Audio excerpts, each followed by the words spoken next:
For gardening this week, the three things we're tackling are the plant of the week, some pruning and composting. The first thing that we'll tackle, of course, is the plant of the week. Here beside me is the Philippine violet. It's a hardy plant from India, but it's a great plant for the tropics, subtropics and warm temperate areas, which means it's good for our local climate. It's a plant around about 1 to 1.5 meters tall and about 1 to 2 meters wide. And this can be kept in check by a bit of pruning to keep it under control. It doesn't really get very many pests or diseases that we're aware of, so it's a hardy, reliable plant for the lazy and the easy gardener. Easily obtainable from any garden centre or by cuttings. It's extremely easy. Needs a little bit of fertiliser twice a year, but apart from that, it's tough and it's a good plant to use. So check it out in your local garden centre. Next up, we're going to do some pruning, so please follow me. Here we are at the front of the garden, and this beautiful specimen of a salvia has passed its prime. And this is why we tend to prune our gardens.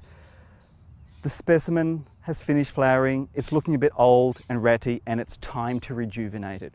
What you need is basically some pruning tools, secateurs, and some pruning shears. This will take care of the overall shape, but this is what's needed to get into the lower section to really rejuvenate this plant. Now, to prune this salvia, what we need to do is to prune in the lower sections. We're always looking for a bud that's coming up.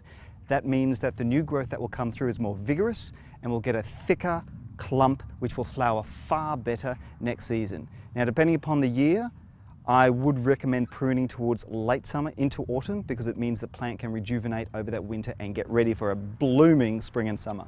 Before doing a massive prune on the plant, and depending upon the time of the year, you might just want to give it a light prune, and that's a simple case of just deadheading, going through and removing all of these spent blooms. And what happens? New growth, more flowers, extended flowering season. So in this case, we need to prune it hard, so let's start. Following the branches all the way down, looking for those nodes where the fresh growth is coming and cutting it off with some clean secateurs. Okay, that's it. That's how it should look. Don't be worried. It'll be full of foliage and flowers in no time. And now for the next plant, which is a foliage coloured plant. Here we have an Acalypha, very popular throughout the warmer climates.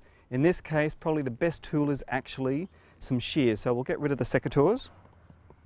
And with shears, the idea is just trimming off the plant to shape. Once again, new growth will appear and will thicken it very fast.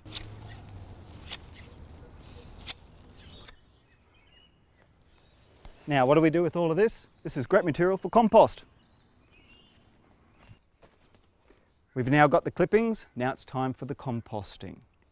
One of the benefits of composting is that it's free. All the material that falls down from the trees up above and all the clippings that you take from around the shrubs and the plants and the gardens and the veggie patch can all be used in your compost heap. Now, this is a free organic improver, it's a soil enhancer and it's a fertilizer, added to you at no cost. So you don't have to drive out to find some animal manures or fertilizers. It's here in your garden free. It's a great way also to save on driving. So what we need to do when it comes to this is to first realize that all green material has carbon in it. There are 5 main elements in composting: carbon, nitrogen, water, air, and temperature. Get all of those 5 right and you get compost quick, fast, and easy. Now, beside me, we have 3 types of compost heaps. First of all, there is just the heap, the one that you throw product onto the ground and it slowly builds up over duration. It's probably the slowest, but it's extremely nutritious and very effective. Next to that are the tumblers. They can be a little bit slow, but can produce compost within 21 days if you follow the instructions correctly.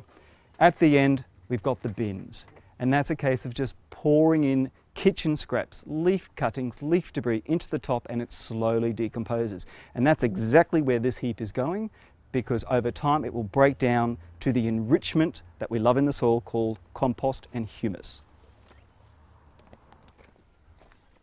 This is Paul Plant from the Subtropical Gardening Magazine. Hope you enjoyed the gardening segments here we've had on My Time, and hope to see you next time on My Time. Back to you, Nicole.